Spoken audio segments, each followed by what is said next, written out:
Hello, folks. My name is Jesse, and I'm your Johnson Controls webinar producer for today. We're just going to give folks a few more minutes to join, and we will be right back with you. Sit tight, and the show is about to begin.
All right, folks. Thanks again for joining our webinar today. Once again, my name is Jesse. I'm your Johnson Controls webinar producer.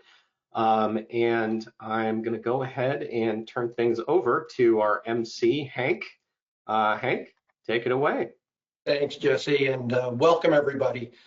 Good day, and thank you for taking some time to join us in what I'm sure is going to be a very lively, engaging, and insightful conversation around artificial intelligence and the way that it's impacting the way we manage facilities and manage buildings and the benefits it can bring. I have the pleasure of having two deep subject matter experts, Julie Brown and Shawn Black, who are going to join us today. My name is Hank Monaco, and I'm with Johnson Controls. And if we flip over to the next slide, what I'd like to do is tell you a little bit about what we're going to cover today. I'll get to Julie's and Shawn's bios in a moment, but these are the topics that we're going to be focused on. Julie and Shawn are going to be talking about this transition that's occurring from reactive to proactive maintenance and then to predictive maintenance, and the use of artificial intelligence there in helping to drive data-driven decision making.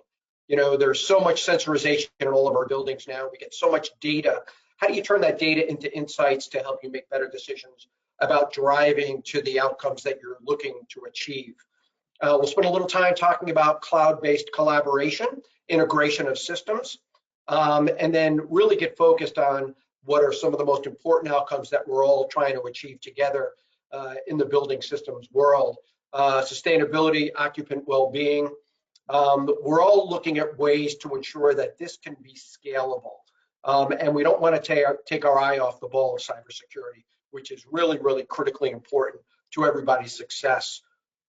I want to thank those that have already submitted some questions.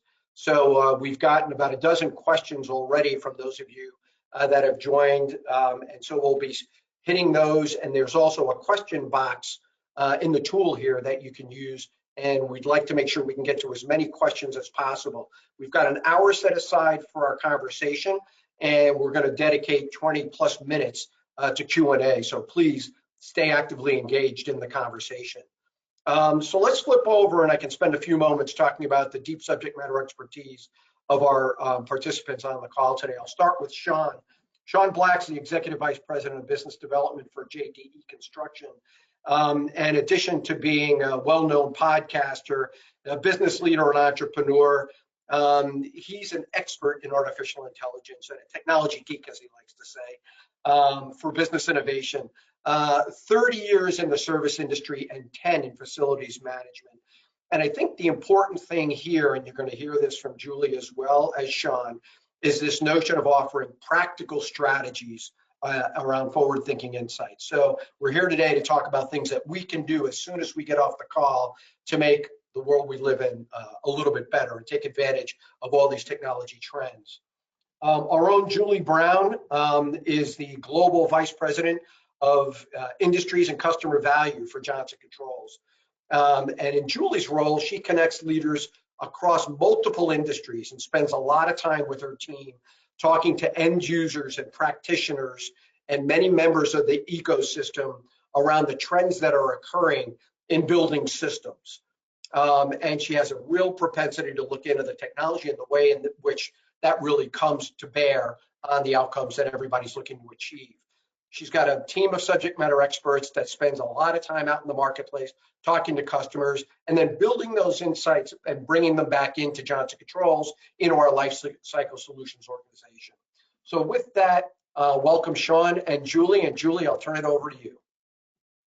Hank, thank you so much. And Shawn, I'm just excited to have a conversation this afternoon. Been looking forward to it all week. This is probably going to be best part of my day, just to have a conversation. And Hank, thanks for setting this up. You know, I've been thinking back to listen, I've been in the industry more than 5 years, and I think back on beginning when they were talking about the internet and .com and stuff like that. And what we're seeing now is this shift from reactive to proactive and how that's happening in facility management. I'd love, as we just get going here, for you to share a little bit from your perspective as to why that's such a game changer in facility management.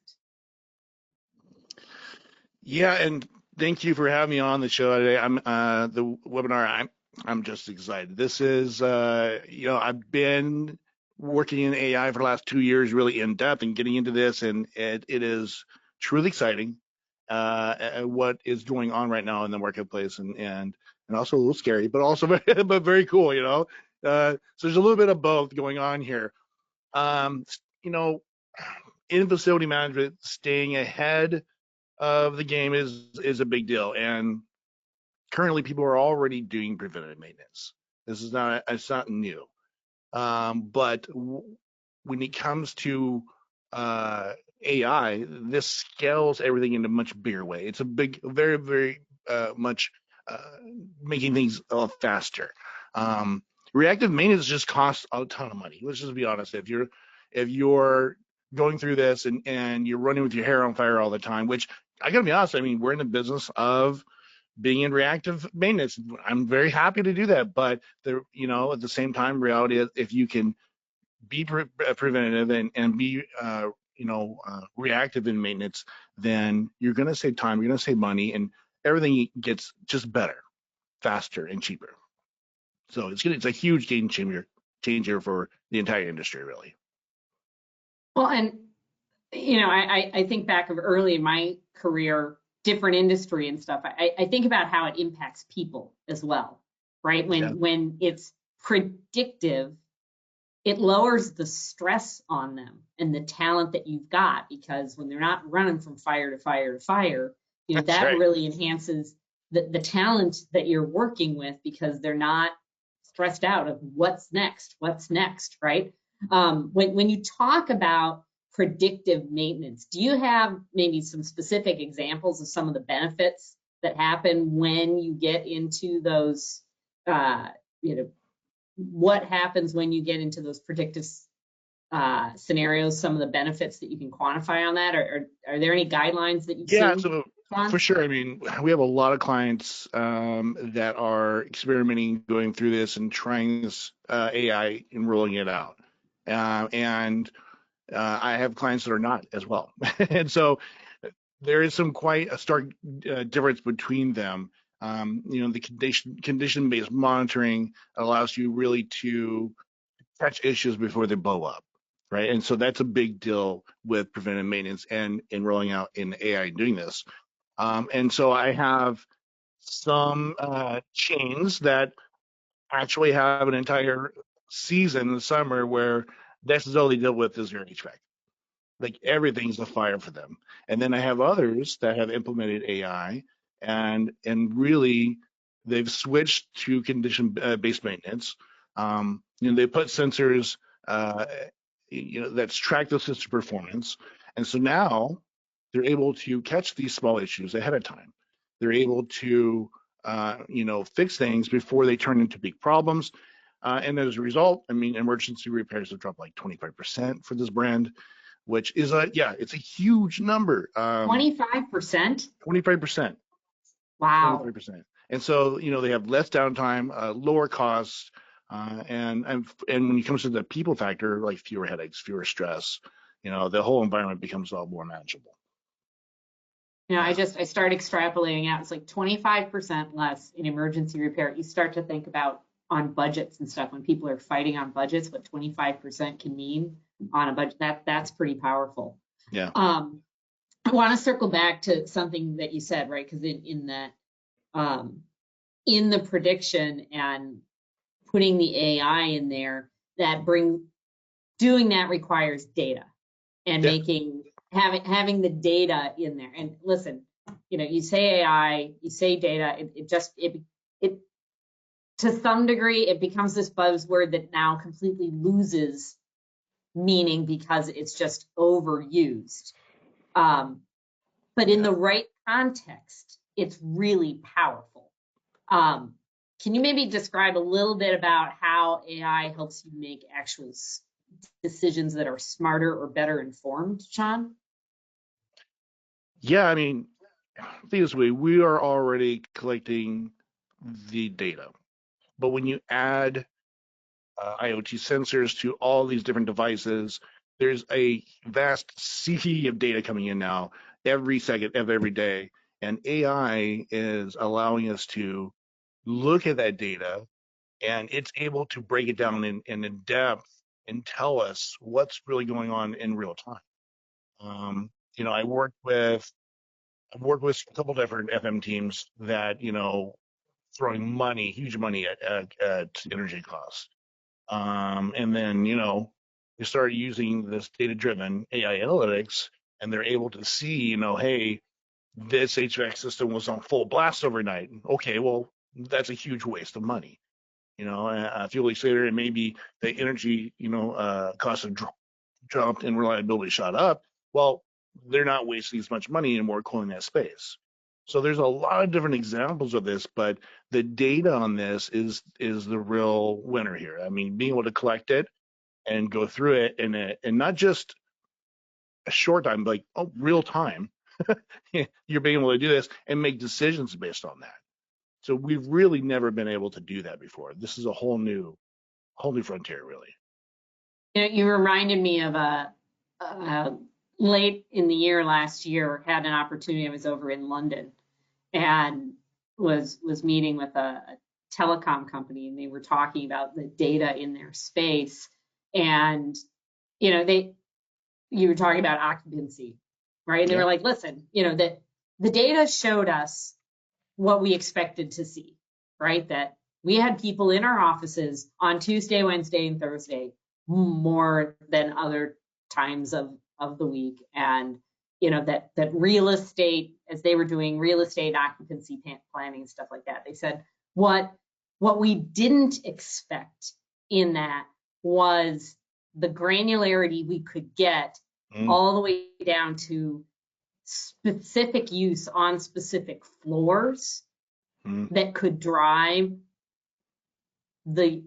what we were doing with our building automation and controls to drive our energy usage, that could drive the energy savings that actually impacts our real estate portfolio, that allowed us as FM managers to now go back to real estate. And all of a sudden, instead of kind of being these facility guys off in the corner here, they're like, we're the keeper of the data that real estate needs, to look like heroes, right? Yeah. Like we're the secret sauce for them because we've got this information. And, it was a really interesting thing to have them kind of have this aha moment. I'd be interested to hear from you, Shawn, about maybe some of the other misconceptions that people are maybe becoming aware of or overcoming about using data in FM that you're seeing. There's a lot, but at the same time, I don't know.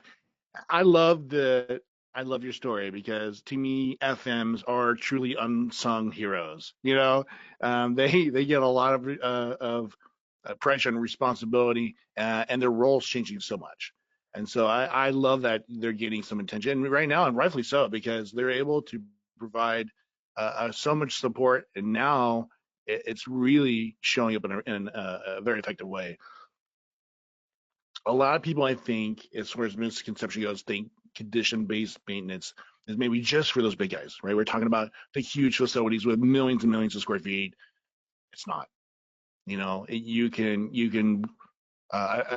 be a small company and roll this out and start being effective. It doesn't matter the scale. I've worked with small property management companies, running just a handful of buildings, and they don't have massive budget, no fancy tech teams. But they were smart about where to start. And so instead of going all in, they pegged two key metrics: energy use and system uptime. And then within a few months, they've spotted inefficiencies, they optimized their schedules, they cut energy costs, I think it was about 15%. It was pretty good. And to them, that's substantial. I mean, that's money. That's money. So, after seeing those kind of wins, then they're like, okay, well, let's scale this up. So again, a lot of people really think that this is unachievable, or it's not, it's out of their reach, or it's just too complicated. And it's really not. You find the right partners, you can roll this out and scale it up easy. Yeah. Wow. There's a lot of misconceptions in this, though. I gotta tell you. Yeah. Well, since we're kind of talking about overused buzzwords right now with AI and data, maybe I could shift this over to another one, which is cloud. Oh, right? the Which cloud. is another one, and cloud tech, and all of that. This is one I'd love for you to educate me a little bit, because I'm again, I'm going to date myself. My understanding of cloud sometimes gets hung up with an old commercial with Amy Poehler. But in this space, can you talk about how cloud helps make facilities management go smoother? Like, where does cloud fit in here? And so to be clear, I actually know a little bit more about it, but I'd love your perspective on it, Shawn. Yeah. I mean, okay, so the cloud, the data has to live somewhere. And you can have it sit on a computer in someone's office that doesn't do them any good, from an entirety for the organization. So the data needs to go to the cloud, which is online storage of data, and then from there it can be shared instantaneous. Now you've got the option for FMs to manage all these properties, have the data in real time on the cloud, and be able to utilize that data.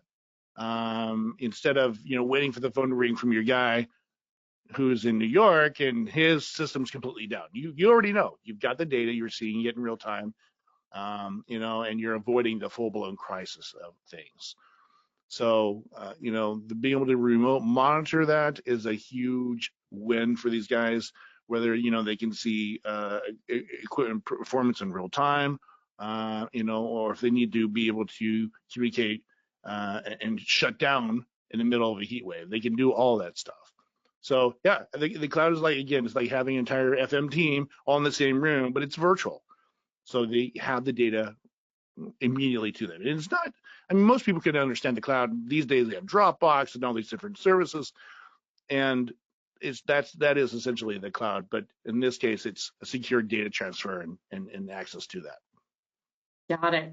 One of the things that you're sparking, I've had conversations with, a lot of professionals that we have on the front lines, our field technicians, and listen, this is change, and change can be unsettling to people, and there's a lot of change, not just happening in our industry, but just a lot of change in general that's going on right now. And the thing that I keep emphasizing is that this is about making them so much more valuable as professionals. And the analogy that I keep bringing back in the trades is, we've had levels forever, and when you're doing construction, you got the level with the little bubble in it, and you think about the first time you saw a laser level, like, this is the coolest thing. Like, it can go around corners. Oh yeah. You still need the tradesman that knows what to do with levels, but the laser level made it so much easier to do things when they had the power of that kind of technology in their hands. And what we're talking about with AI and data and cloud and what's happening in facility management, it's the same thing. These facility managers, they know all the tricks about making buildings perform and deliver an experience for the occupants of whatever is going on inside that building. It's just just making it so much more powerful for them to be able to deliver that in what they're trying to do on a regular basis. So, when we're thinking about how we're pulling all of that together, one of the things I think about with the people that we're doing and the experience that they've got, another example that I think about is just the talent that we're trying to bring into this space. And I'd love your thoughts a little bit, Shawn, about attracting talent into the space. I know one of the ones I regularly, when I'm talking to people, young people coming into the space, is I tell them honestly, what's going on here is as high tech as anything you could get to going to work for Google or Facebook or Microsoft. And on the other hand, it's got a whole lot of meaning to it because buildings are where lives happen. And that's kind of what this industry is. And I'd love your thoughts about, when you're attracting and talking to people coming into the industry, what are some of the things that you highlight in that, Shawn? Yeah, that is a huge point you're making there. And by the way, I was one of the first people to go out there and buy those little laser levels and those laser measuring devices that look really cool on the job site. So I just had to have those. They're so much fun, and they're all about speed and efficiency, and it's the right tools, the right people. Getting the right people in place is, has been and continues to be a challenge. We have a huge skill gap, and you guys knowing the industry as well as ours, that's not going away. And filling that with young people that are interested in FM. I always talk about this is like, no one really kind of grows up and says, I want to be an FM. It's not something you like, I want to go to school and go be a facility manager. What? No one even knows what those facility managers do, when you're growing up, but if you tell them, you want to talk about, I want to be in cybersecurity, or I want to work with, these type of things that we're working with now you got some uphill. Now there's some things going on, but also guess what? FM is about the people. And so you get to work directly with these people and impact their lives.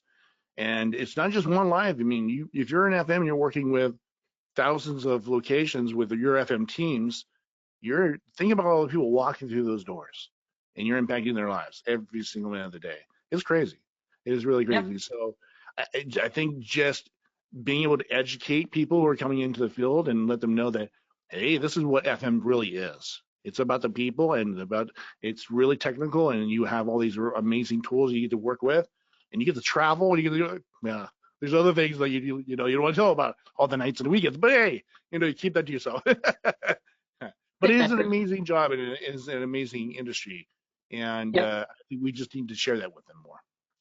Well, and one of the ones that I think, as you talk about what's powerful that'll attract a lot of people in it is sustainability, Yeah. right? And it's so huge right now. And, Shawn, talk to me a little bit about how AI can help facilities achieve their green goals. Because that's, I think, something as you're attracting people into the industry, something they're often really, really motivated about is, and AI can be a big part of helping facilities achieve those green goals.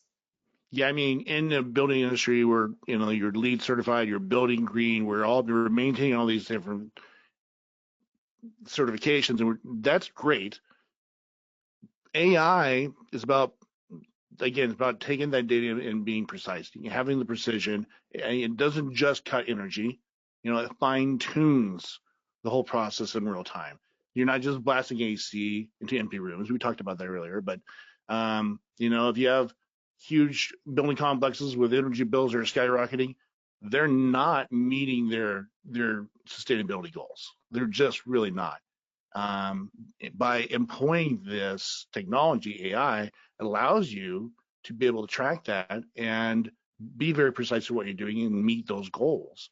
The result is you're dropping in the energy cost, and that's just not green. I mean, that's saving money on the bottom line, but it makes the sustainability smart, seamless, and straight up profitable to be able to do it. And honestly, that's what corporations want to do. They want to be able to do green initiatives and roll out and be sustainable, but also, I mean, there's a profitability to it. The bottom line, that becomes a very important subject. So I think you be able to combine all those together, and rolling out sustainability programs becomes a whole lot more attractive.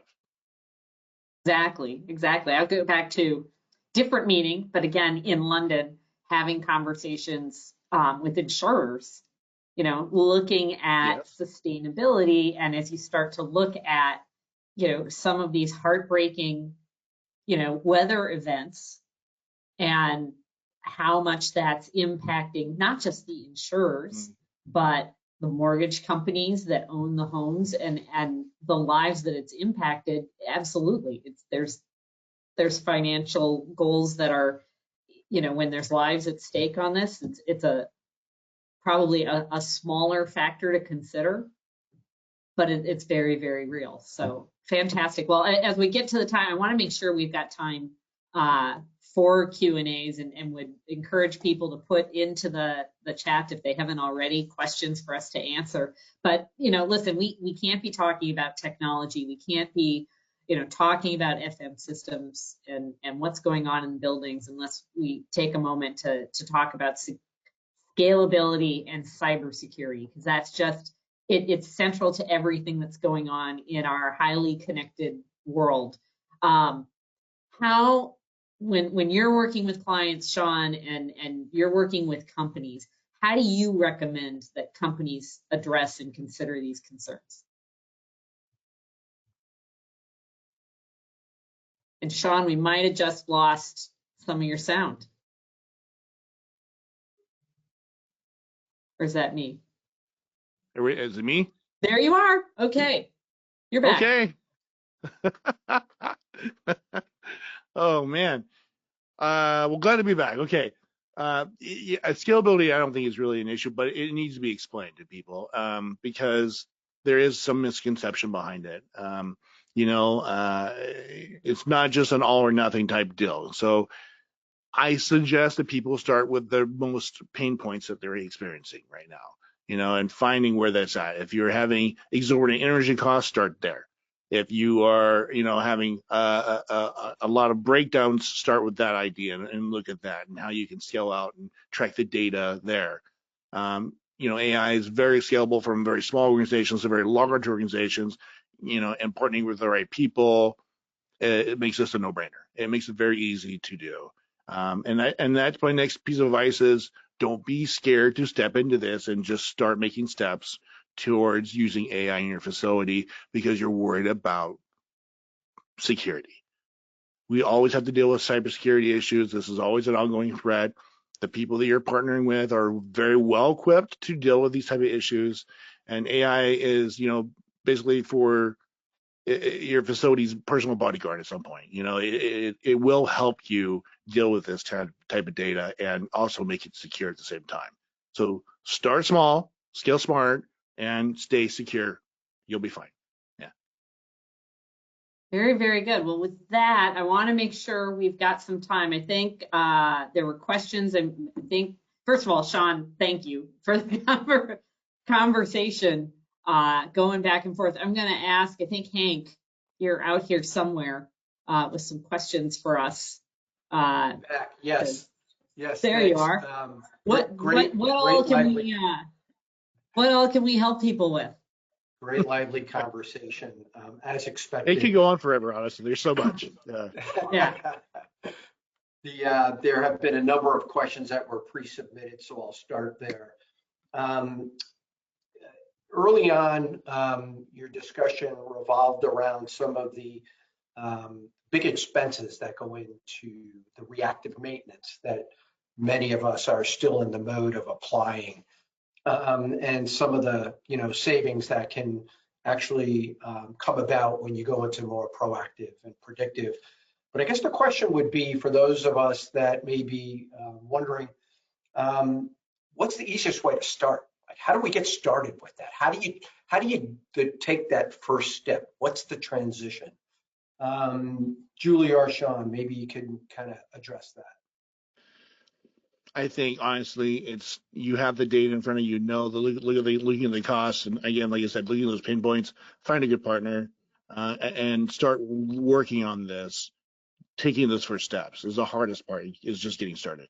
But honestly, once you start doing that, you're gonna realize that I should have started this earlier.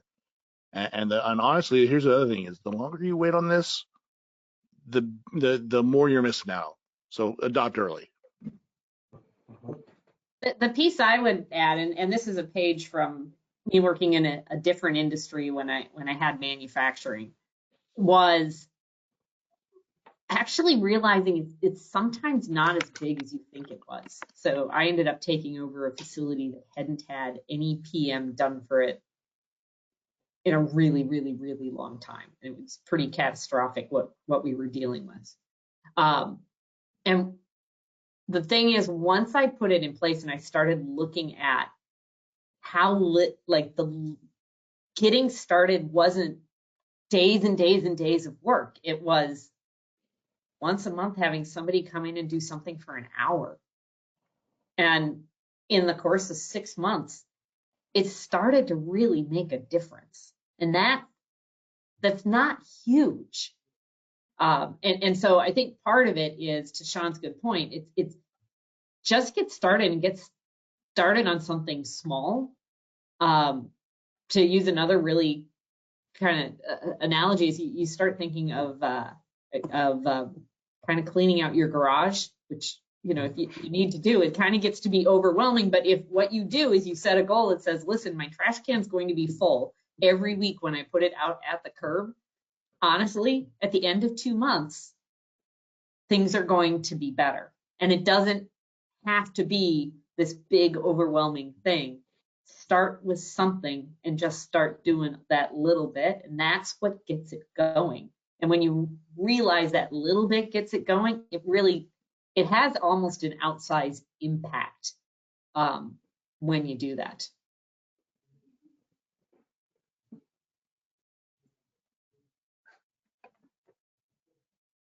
You might be back on mute, Shawn. There he is.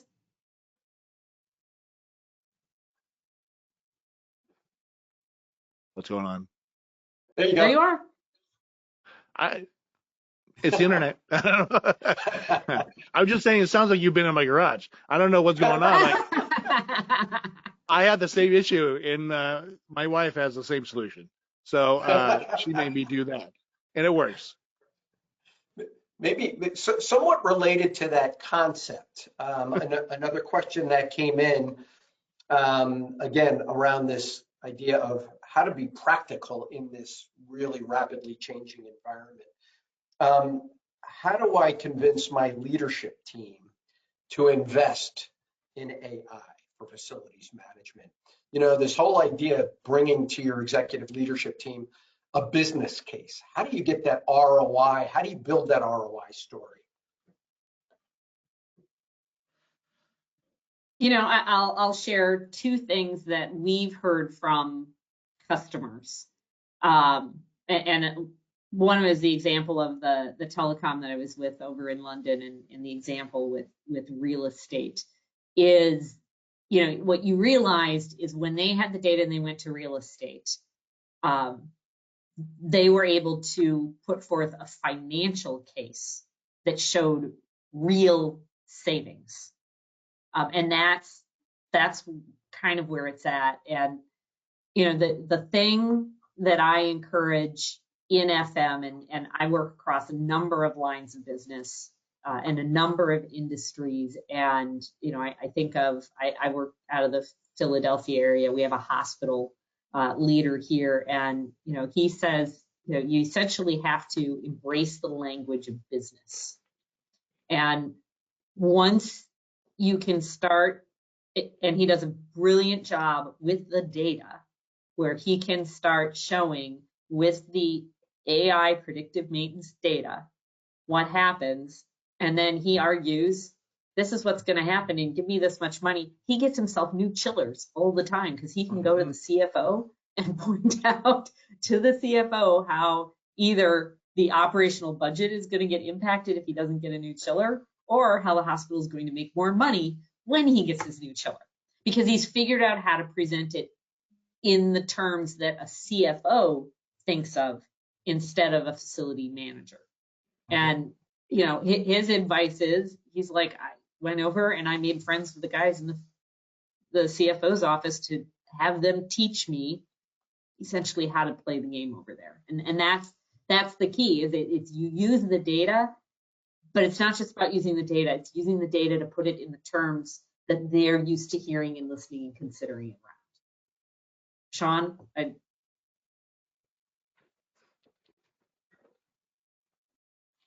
think for me, it's not what you know, it's who you know. It's always been that way in my life. And I tell you what, making friends with people is a pretty good thing. For facility managers, that's other facility managers as well. You know, connecting with their peers and getting them. Some of these guys are already using this stuff. Getting a use case from them, gathering your own data and putting that together. And learning how to talk to your CFO, probably a good idea. Putting that together is going to allow you to make this transition, because there's a very good business case for doing it. I mean, the cost savings are there, and so it's going to be a lot easier than you think. I know it's a little scary sometimes. You would go all the way to the CFO level and deal with this, but guess what? They're going to be like, you're a rock star. Thank you for doing that. Yeah. Let me build on those comments. Are there certain characteristics then that we should be thinking about that might be a part of a facility or a building environment that would say, hey, this is really ripe for artificial intelligence. I should be going down this path. Here are the things I ought to be looking for, and now might be the right time for us to be having this kind of a conversation and putting this kind of a business plan together. Maybe you could touch on that. I think just looking at your cost. I mean, if you have exorbitant cost, it's time, and that's pretty much everyone right now. I mean, it's just I don't think there is any one trigger that says it's time for you to go use AI. Like you said, it's easy to start and scalable, and so I think getting started is just the right thing to do. And I mean, I know I'm a very pro AI nerdy guy, but still, the dollars and cents add up. And so, and if you're in that position, then the sooner you make that use case, the more money you're going to start saving. Yeah. Here's a question here that came in. AI is ultimately simply text prediction that has at its disposal billions of documents to draw from. So how can we rely on what it tells us as being factual and appropriate for our situation? This gets to the confidence of the kind of tools that are being deployed. Shawn, maybe I'll start with you, with some of your experience. I mean, that's why we have humans. Well put. I mean, I don't know how else to put this, but you do need humans in this process still. Yeah. You know, the AI data is reliable and is there, and there's tests. You know, they're talking about large language models, LLMs, and there's LAMs, and they're doing tests, needle stack tests. They're 99.999% accurate. So yes, it's accurate. I mean, there's a little faith there, but there is a human element. Go back and check. If it's telling you that your chiller or your HVAC system is getting ready to die, I mean, good. Go check it out. Go send a technician, and it will verify, and trust and verify, right? So you just go out there and find out for yourself, and pretty soon you're going to be like, oh yeah, it's accurate. Yeah. I mean, the whole point is the machine can crunch through the piles and piles of spreadsheets that no technician wants to sit at their desk and stare at page and page and table and table and table, right? It's going through all of that and summarizing it and showing the conclusion and then letting that technician go, wonder if that makes sense. Or, something's fishy here, and letting them go and double check and relying on their experience and judgment to verify, as Shawn very well said. Great. Let me get back to a somewhat different topic that you touched upon in your discussion earlier. Is there a best way to secure facility management systems against cyber threats? How should we all be thinking about that? What is the best way to be thinking through that to make sure that we're minimizing the potential risk associated with cyber threats? I'm not really a cyber expert. I got to be honest. This is not my field of expertise, but I will tell you, find someone who is and partner with that person. But the data and the transfer of data, we were talking about cloud computing before, that's going to be a big part of that. And then obviously the social engineering, education, and training your team is another big part of this. Yep. Okay. I would just add, go make friends in IT. I know they can be a little intimidating. They have their own little language, right? Go make friends over there and learn, learn how to do it. I know there's times where you're like, oh, I got to go work with IT and they're going to make me go through all these walls and hoops and stuff like that. They're doing it for, a reason. They feel besieged. Right. And if you can get a partner and understand what they're going in, again, I'll just, as we were preparing for this, we were just kind of reminded, it's many years ago, but one of the early big cyber incidents that happened to a major retailer happened through social engineering, where, it was an HVAC technician that through social engineering came in, and that's how, the cyber incident started. So, you've got to become friends with the people. It's everybody in the enterprise's duty to be a partner with IT and help protect that, because your space could be, they're looking for the places, the vulnerabilities. What I would say is the bad guys don't necessarily try and come straight at IT because they know IT is looking for them. They're looking for the places where to come in where you're not looking. I mean, that's how bad guys. The side door. Yeah. They look for the side doors, and then they're going to check and see if it's FM. That's the side door that's not looking. So make sure it's not you. The reality is, the data that's already on these networks is already sensitive. They're already being secured. IT is already in the process of making the data secure. This is just additional data running on the same networks, running on the same information, going to the same clouds. It's not anything more special than what's already being done. It's just more information, more devices. The other piece I'd add, Hank, that to I think it's easy to overlook how much more valuable what we have has become. You know, when you start to realize, you know, I mean, you can kind of think that, yeah, it's just a building and stuff, but like the information that we have about what's going on in the building and who's in the building and how much energy is going on in the building, and some of that, it's becoming more valuable. And so, yes, you don't want to be the on-ramp to another spot in the organization, but let's not underestimate that the data that FM now has of the organization and how many people are in the building and when the people are not in the building. I mean, think about it. The bad guys, like just knowing the occupancy of the building and when there aren't people in the, I mean, like for some bad guys, that's really important data. So don't underestimate how valuable the data you have itself is valuable, and, you know, makes it important to think about, again, the time and effort you're putting into your cybersecurity. Yeah, you're now the new FM rock star. You're going to be good friends with HR, with operations. You have all this new data that they're going to want too.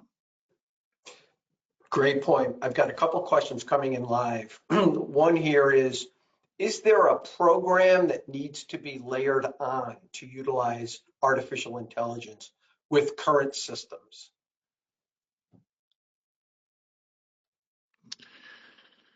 I think it's a case-by-case basis. Yeah. I wouldn't know how to answer that right now.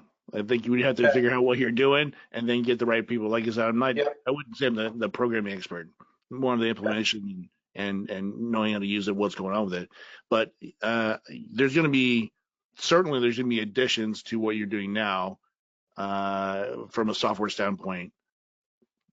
Anytime you're going to add new hardware, you're going to have something to deal with it. And are there, maybe on a related topic, are there AI platforms that you have a particular predisposition towards in your experience?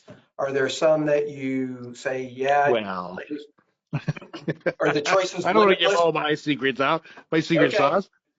No, you know, I'm sure Julie has some favorites. No, there's some good partners. I will, Julie won't say, I will say JDE has some amazing technology that they're implementing. And I think that's a good place to start. But there's a lot of partners out there that all have equally amazing information and abilities. But yeah, I mean, it's all depending on what you're doing with your building. There's a bunch of different devices and smart building operating systems out there. It's about who you know, finding the right people to do that, to work with. And so, Julie, maybe I can ask you to weigh in on your experience talking to end users and customers and knowing what kind of platforms are being delivered and developed by Johnson Controls. Well, what I would say, you know, we've got, you know, obviously things like FM systems, our platform, OpenBlue, things like Metasys. You know, what I would say is oftentimes, you know, in this world of AI, yeah, there may be applications you can add on top, but I would say within, whether you work with Johnson Controls or other partners, it's a matter of going to who you're working with and asking what they're doing, because it's very likely that they've got capabilities that they are enhancing in what you already have, and start with making sure you're using the full depth of what you've already invested. You know, we see that oftentimes with several of our customers where, you know, they've got a lot of power in what's already there, and they may not even be using all of the power of what they've got, including the AI capabilities that are already in the technology that they have, in our case, from Johnson Controls. So you may not even necessarily have to bring additional AI capabilities. You may be surprised that there's some already sitting there. It's just a matter of working with your partners and unleashing stuff that's already inside and available to you today. Yeah, I would say also, if you're looking for your new partners, making sure that their focus is on integration and being able to do that. Yeah. Because there are some brands out there that's not their focus right now. They're playing catch up, and there's others that are really above and beyond, what other people are doing as far as integration goes. It's interesting listening to this conversation around technology and artificial intelligence. It strikes me how often you're both speaking about how critically important the human element is. Not only the humans that are in facilities management, but our partners within the building and our other stakeholders, and ensuring that we are getting other stakeholders engaged in conversations, that we're taking them on the journey with us as we're learning more about technology. Maybe you have an example of where you've been able to kind of make that work, whether it's socializing an idea to a great deal of success within the company or with a customer, or because I think, again, back to this idea that we're trying to make this conversation as practically useful for everybody. I think those examples can be really illuminating. I mean, it's an everyday occurrence for me. It's part of my position. You are companies that are in silence, and it's part of the culture. And you're breaking up a little, Shawn. Yeah. Can you hear me now? Better now. Thank you. Okay. Let's move a little closer. Part of what I deal with is working with so many different types of brands and clients, and some of them are very siloed, and then others are very working together very well. And it definitely can be a challenge for those who are very siloed and trying to get initiatives pushed through. In FM, there's a lot of things, besides just AI, but it's the same process. You need those relationships with operations, and you need them with finance, and you need them with IT. And to Julie's point, go make friends. You can't sit siloed. You can't get anything accomplished as a team and doing it that way. Great. Julie? I think one of the things that will help, that we're hearing from a number of our customers across a lot of industries, is right now people are rethinking how buildings are used, right? There's a lot of, we hear it in the news, right? Like return to office mandates, right? And it's a big one. it's a very big one. And it's not just in the government, right? It's happening in industries, and that's prompting conversations about how spaces are used. And in the middle of that is where there's an opportunity to start raising the questions on, do we have to go back, keep doing this the way we've done it? And knowing, you start to look at some demographic things as well about, how many people are, younger than millennials that are sitting in the workforces that want to work very, very differently in how they come to very space. Different.